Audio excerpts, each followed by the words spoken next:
يا أيها الذين آمنوا استجيبوا لله وللرسول. الحمد لله رب العالمين والعاقبة للمتقين ولا عدوان إلا على الظالمين وأشهد أن لا إله إلا الله وهو الحق المبين وأشهد أن محمدا عبده ورسوله صلى الله عليه وعلى آله وصحبه وسلم.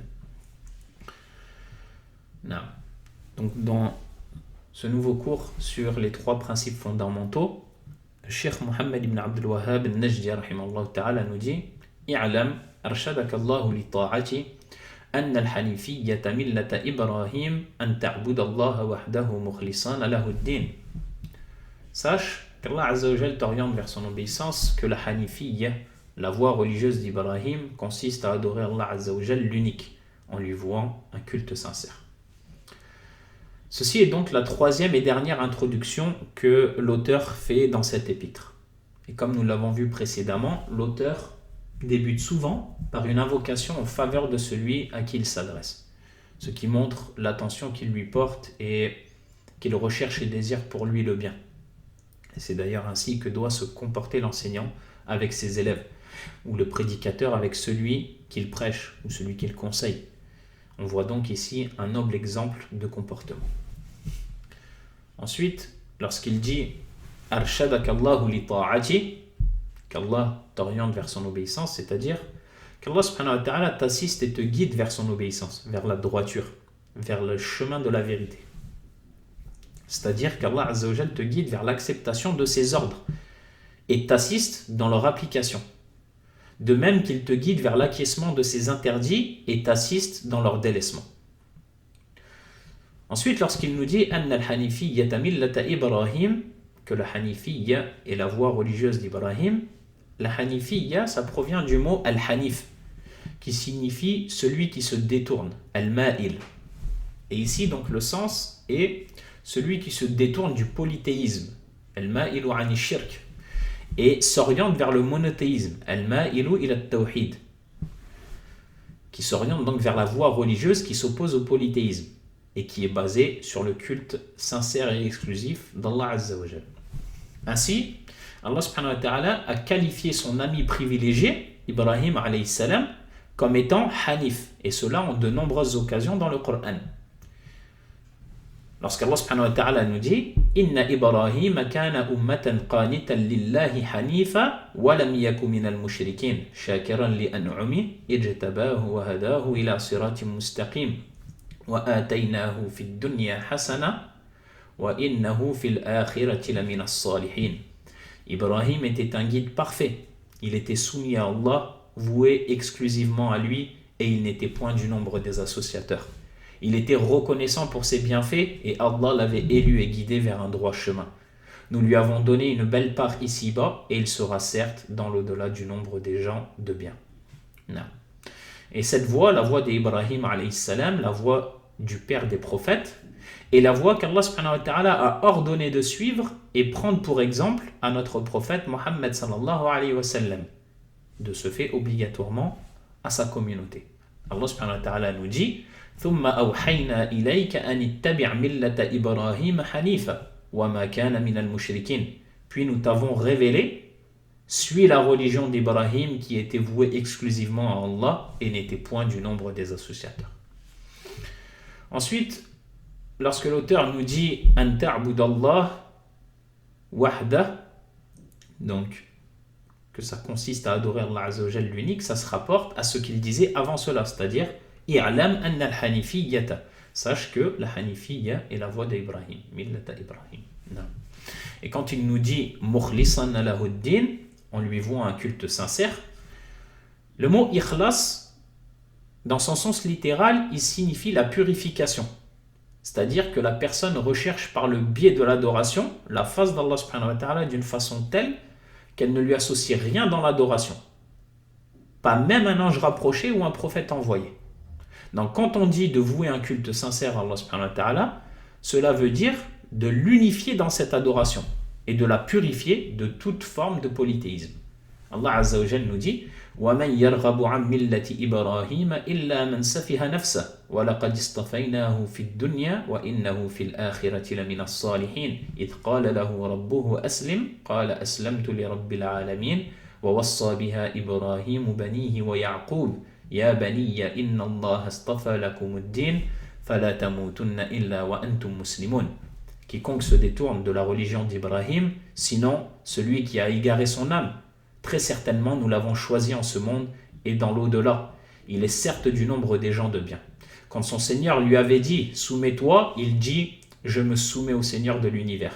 Et c'est ce que Ibrahim recommanda à ses fils, de même que Ya'qub. « Ô mes fils, certes Allah nous a choisi la religion, ne mourrez point donc autrement qu'en soumis à Allah. » Non. Ensuite l'auteur il nous dit « وَبِذَلِكَ أَمَرَ اللَّهُ جَمِيعَ النَّاسِ وَخَلَقَهُمْ لَهَا » Et c'est cela qu'Allah Azza wa Jal a imposé à toute l'humanité, et c'est la raison pour laquelle il l'a créé. Lorsque l'auteur il nous dit c'est cela, وَبِذَلِكَ, c'est-à-dire que c'est la hanifiyya, ça revient à ce qui était mentionné précédemment, qui est donc l'adoration d'Allah en lui vouant un culte exclusif et sincère, qu'Allah Azza wa Jal a ordonné et imposé à toute l'humanité. Et c'est la raison pour laquelle il l'a créé. Allah subhanahu wa ta'ala nous dit Ya ayyuhan nasu u'budu rabbakum alladhi khalaqakum, jusqu'à dire fala taj'alu lillahi andada wa antum ta'lamun. Donc dans le verset Allah subhanahu wa ta'ala il nous dit ô hommes, adorez votre Seigneur qui vous a créé, jusqu'à venir ne lui cherchez donc pas des égaux alors que vous savez tout cela. Ainsi, on voit qu'Allah subhanahu wa ta'ala a ordonné à toute l'humanité de l'adorer seul sans associé. Et ça, depuis le commencement même. Les gens n'ont pas été créés pour autre chose. Ils n'ont pas été créés puis leur est venu l'ordre d'adorer Allah subhanahu wa ta'ala. Non. À l'origine même, ils ont été créés pour unifier Allah subhanahu wa ta'ala dans leur adoration. De même qu'il leur a été ordonné d'être des musulmans soumis à Allah subhanahu wa ta'ala. Et de lui vouer un culte exclusif, sincère. Comme Allah Azza wa Jal le dit dans le verset que l'auteur nous cite en argumentation à cela, lorsqu'il dit كما قال تعالى وما خلقت الجن والإنس إلا ليعبدون ومعنى يعبدون يوحدون. Donc, lorsque l'auteur nous dit, comme il l'a dit lui-même, Allah subhanahu wa ta'ala, وما خلقت الجن والإنس إلا ليعبدون. Je n'ai créé les djinns et les hommes que pour qu'ils m'adorent. Et le terme m'adore signifie ici m'unifie. Lorsqu'Allah subhanahu wa ta'ala il dit وَمَا خَلَقْتُ الْجِنَّ وَالْإِنسَ, je n'ai créé les djinns et les hommes, c'est-à-dire qu'ils n'ont pas été créés pour autre chose, et cela depuis le commencement. Et lorsqu'il dit إِلَّا لِيَعْبُدُونَ, que pour qu'ils m'adorent, c'est-à-dire qu'ils n'ont été créés que pour l'adoration uniquement. Ainsi Allah subhanahu wa ta'ala nous a clarifié la sagesse pour laquelle le monde a été créé, qui est de l'adorer seul, sans associé, en lui vouant un culte exclusif et sincère. Et lorsque l'auteur nous dit « Wa ma'na ya'budun yuwahhidun », donc dans le verset, le sens de « ya'budun », il m'adore, signifie « m'unifie », c'est-à-dire que l'unicité d'Allah Azza wa Jal est une des significations que peut revêtir le terme « adoration ». L'adoration, ça peut être l'unification. Car l'adoration signifie dans son sens le plus général l'humilité pour Allah Azza wa Jal, par amour et vénération, en appliquant donc ses ordres et en évitant ses interdits. Conformément à la manière enseignée et décrite dans la législation du Coran, de la Sunna authentique et du consensus avec la compréhension des pieux prédécesseurs. Quant à son sens particulier de l'adoration, Cheikh al-Islam ibn Taymiyyah, rahimahullah ta'ala, l'a défini en disant Ismun jami'. Il nous définit donc le sens de cette adoration en nous disant que c'est un nom de portée générale qui englobe toute parole ou acte apparent. Qu'Allah subhanahu wa ta'ala aime et agrée, tels que la peur d'Allah Azza wa Jal, la crainte, la confiance, la prière, l'aumône, le jeûne et toutes les autres pratiques cultuelles de l'islam. Non.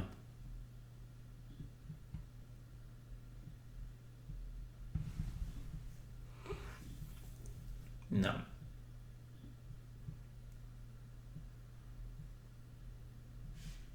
Aussi, ce qu'il faut savoir, c'est que l'adoration est de deux types. L'adoration universelle, qui elle consiste à se soumettre aux ordres universels d'Allah subhanahu wa ta'ala. Cette adoration, elle englobe toute la création, elle englobe le croyant et le non-croyant, le pieux et le pervers. Donc personne n'en est exempt, car Allah subhanahu wa ta'ala nous dit In kullu man fis samawati wal ardi illa ati ar-rahmani abda. Tous ceux qui sont dans les cieux et sur la terre se rendront auprès du tout miséricordieux sans exception en serviteurs. Que ce soit donc les musulmans ou les non-musulmans, ils se rendront auprès du tout miséricordieux sans exception en serviteurs. Donc ça c'est l'adoration universelle. Il y a aussi l'adoration religieuse qui elle consiste à se soumettre aux ordres religieux d'Allah subhanahu wa ta'ala. Cette adoration, elle est spécifique à ceux qui obéissent à Allah subhanahu wa ta'ala et suivent le message du prophète sallallahu alayhi wa sallam. Ainsi que l'indique la parole d'Allah azza wa jalla lorsqu'il nous dit wa ibadur rahmani alladhina yamshuna 'ala al-ardi hawna. Donc lorsqu'Allah subhanahu wa ta'ala il décrit ses serviteurs, les serviteurs du tout miséricordieux, il nous dit les serviteurs du tout miséricordieux sont ceux qui marchent humblement sur terre jusqu'à la fin des versets. Non. Ensuite donc l'auteur nous dit وَأَعْظَمُ مَا أَمَرَ اللَّهُ بِهِ التَّوْحِيدُ وَهُوَ إِفْرَادُ اللَّهِ بِالْعِبَادَةِ. En outre, la chose la plus importante qu'Allah Azza wa Jalla a ordonné de réaliser est l'unicité qui consiste à vouer une adoration exclusive à Allah Azza wa Jalla. Car Allah subhanahu wa ta'ala a ordonné de nombreuses choses. Mais la plus importante de toutes est de l'unifier en lui vouant un culte exclusif et sincère. Et le mot unifier linguistiquement signifie rendre une chose unique, ce qui ne peut donc se réaliser que par l'emploi d'une négation et d'une affirmation, à savoir nier l'unicité pour tout être autre que celui qui va être unifié, et de l'affirmer pour celui que l'on doit unifier. Ce qui est d'ailleurs le cas donc dans l'attestation de foi. Lorsque l'on dit « La ilaha illallah », il n'y a nulle divinité en droit d'être adorée si ce n'est Allah seul, sans associé. Ainsi, le monothéisme d'une personne n'est pas valable jusqu'à ce qu'elle atteste qu'il n'y a nulle divinité en droit d'être adorée si ce n'est Allah seul, sans associé. Non.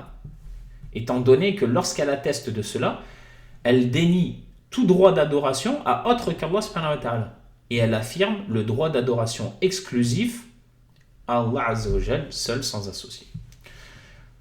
Non. Et quand il nous dit le terme donc ici d'unifier dans la terminologie, l'auteur, il nous donne sa définition lorsqu'il nous dit wa huwa ifradullah bil ibada. Il nous dit donc que l'unicité consiste à vouer une adoration exclusive à Allah Azza wa Jal. Il nous a décrit ce terme dans la terminologie religieuse, c'est-à-dire adorer à Allah Azza wa Jal l'unique, de restreindre l'adoration à Allah subhanahu wa ta'ala seul, sans rien lui associer. Et cela par amour et glorification, par espoir et crainte, qui sont donc les trois piliers sur lesquels repose l'adoration authentique, ou l'adoration correcte. Non. Et avec ces propos, l'auteur ici nous désigne le monothéisme pour la réalisation duquel Allah Azza wa Jalla a envoyé ses messagers et prophètes. On l'a vu précédemment que Allah Azza wa Jalla nous a informé qu'il n'a pas il a envoyé donc à chaque communauté, il n'a pas laissé une communauté sans leur envoyer un messager et un prophète. Dans quel but? Dans le but de leur intimer l'ordre d'adorer Allah subhanahu wa ta'ala exclusivement, seul, sans associé. Non.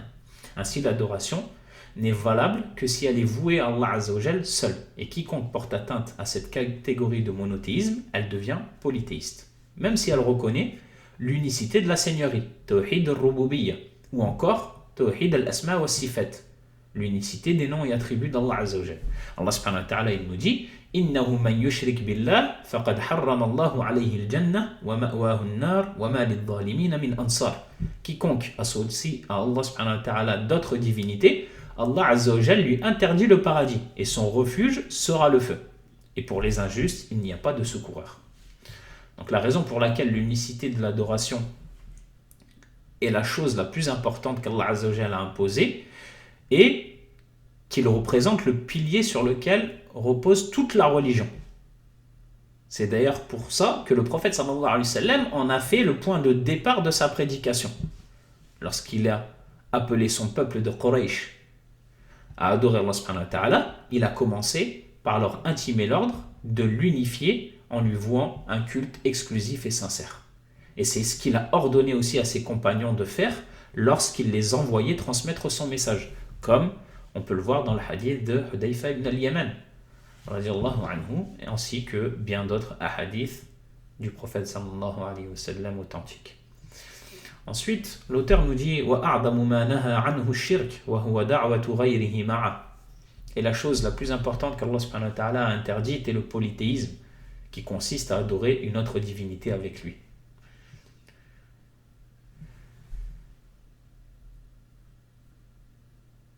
C'est obligatoire, car face à l'ordre qui a précédé, il y a forcément un interdit qui vient le contredire. Il est obligatoire que la chose la plus importante qu'Allah Azza wa Jal a interdit soit l'opposé de la chose la plus importante qu'il ait ordonnée. Donc qui ne peut être autre que le polythéisme, le fait de lui associer quoi que ce soit. Étant donné que le plus important des droits est le droit d'Allah Azza wa Jal, et toute personne qui transgresse ce droit, elle aura transgressé le plus important, à savoir l'unicité d'Allah Azza wa Jal. Allah subhanahu wa ta'ala, il nous dit « Inna ash-shirka la dhulmun 'azim » L'association à Allah est vraiment une injustice énorme. De même qu'Allah subhanahu wa ta'ala nous dit « Wa man yushrik billah faqad iftara ithman 'azima » Mais quiconque donne à Allah quelque associé commet un énorme péché. Et dans le hadith du prophète sallallahu alayhi wa sallam, que rapporte l'imam al-Bukhari et Muslim dans leurs deux authentiques, Abdullah ibn Mas'ud radiyallahu ta'ala anhu nous dit avoir questionné le prophète sallallahu alayhi wa sallam Ayyu dhanbin a'zam, quel est le péché donc le plus grave auprès d'Allah Azza wa Jal. Le prophète sallallahu alayhi wa sallam lui a répondu An taj'ala lillahi nidda wa huwa khalaqak, que tu associes à Allah Azza wa Jal un semblable alors que c'est lui qui t'a créé. Non. Et le polythéisme, il est de deux sortes principales. Le polythéisme majeur, Shirkun Akbar, qui est toute forme de polythéisme qui a été déclaré comme tel dans la législation islamique. Ce type de polythéisme, il exclut de la religion de l'islam la personne qui la commet. Elle entraîne obligatoirement la nullité de la totalité de ses œuvres et elle le condamne à un séjour éternel en enfer si elle meurt sans s'en être repentie. Et la deuxième sorte, c'est le polythéisme mineur, Shirkul Asghar, qui lui est toute forme de polythéisme déclaré comme tel dans la législation islamique. Celui-ci, ce type de polythéisme, il n'exclut pas de la religion de l'islam la personne qui le commet. Mais elle entraîne la nullité des œuvres qui ont été entachées par ce type de polythéisme. Ça veut dire que le reste de ces œuvres restent valides. Or, les œuvres dans lesquelles il a commis du polythéisme mineur, elles ne sont pas acceptées, elles sont vaines. Et cette personne-là, Allah subhanahu wa ta'ala ne l'a pas condamnée à un séjour éternel en enfer, si elle meurt sans s'en être repentie. Non. Ensuite, l'auteur nous dit donc وَالدَّلِيلُ قَوْلُهُ تَعَالَى وَاعْبُدُوا اللَّهَ وَلَا تُشْرِكُوا بِهِ شَيْئًا. La preuve de cela est dans la parole d'Allah Azza wa Jal وَاعْبُدُوا اللَّهَ وَلَا تُشْرِكُوا بِهِ شَيْئًا. Adorez Allah et ne lui donnez aucun associé. Ceci démontre ici l'ordre intimé par Allah subhanahu wa ta'ala de l'adorer et l'interdiction de lui associer quoi que ce soit. Quand Allah Azza wa Jal nous dit wa'budullah, adorez Allah, ceci est un ordre, l'ordre de l'unifier. Et lorsqu'il nous dit wala tushriku bihi shay'a, et ne lui donner aucun associé, ceci est une interdiction, l'interdiction de lui associer quoi que ce soit. Ainsi, la chose la plus importante qu'Allah Azza wa Jal a ordonnée est de l'adorer, et la chose la plus importante qu'il est interdit est le polythéisme, de lui associer quoi que ce soit. Il est donc impératif pour chaque musulman et musulmane de s'efforcer de réaliser le monothéisme, ce type de monothéisme, qui est donc Tawhid al-Uluhiyya, l'unicité de l'adoration, et de se garder et de craindre toute forme de polythéisme. Et c'est avec ces termes que Cheikh Mohammed ibn Abdul Wahhab al-Najdi a conclu cette troisième et dernière introduction. Ensuite, donc, il va commencer à rentrer dans le sujet de cet épître lorsqu'il nous dit فَإِذَا قِيلَ لَكَ مَا الْأُصُولُ الثَّلَاثَةُ الَّتِي يَجِبُ عَلَى الْإِنسَانِ مَعْرِفَتُهَا فَقُلْ مَعْرِفَةُ الْعَبْدِ رَبَّهُ وَدِينَهُ وَنَبِيَّهُ مُحَمَّدًا صلى الله عليه وسلم. Donc si on te demande quels sont les trois fondements qu'il est nécessaire pour toute personne de connaître, dit, c'est le fait que le serviteur connaisse son Seigneur, Azza wa Jal, sa religion et son prophète, Muhammad sallallahu alayhi wa sallam. Le mot fondement, al-asl, ça désigne ce sur quoi se bâtit une chose. Ainsi, les fondements auxquels l'auteur fait référence ici, al-usul al-thalatha, sont l'objet du titre qu'il a donné à cet épître. Et les trois principes fondamentaux sont les fondements de la science religieuse. D'où la nécessité pour toute personne de connaître ces fondements avec argumentation et de s'enraciner dans ceux-ci. Allah Azza wa Jalla nous dit Alam tara kayfa daraba Allahu mathala kalimatan tayyibatan ka shajaratin tayyiba asluha thabitun wa far'uha fis sama.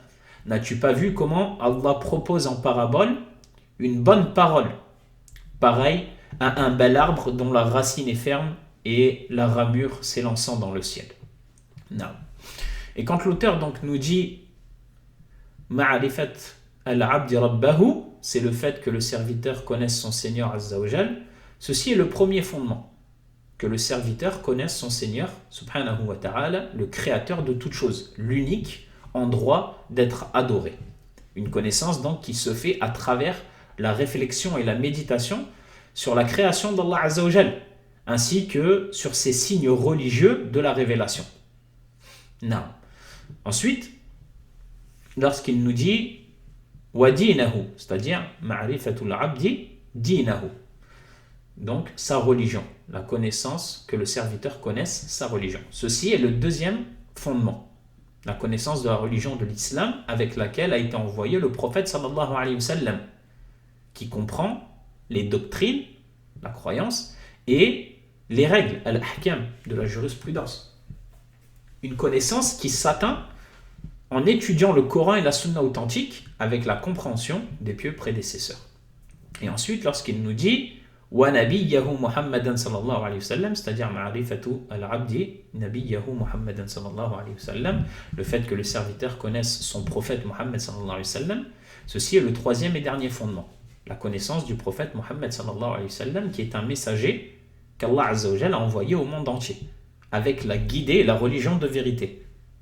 Cette connaissance, elle s'atteint en étudiant sa biographie, ses actes d'adoration, ses nobles caractères, son appel à la religion d'Allah et toutes les autres facettes et étapes de sa vie sallallahu alayhi wa sallam.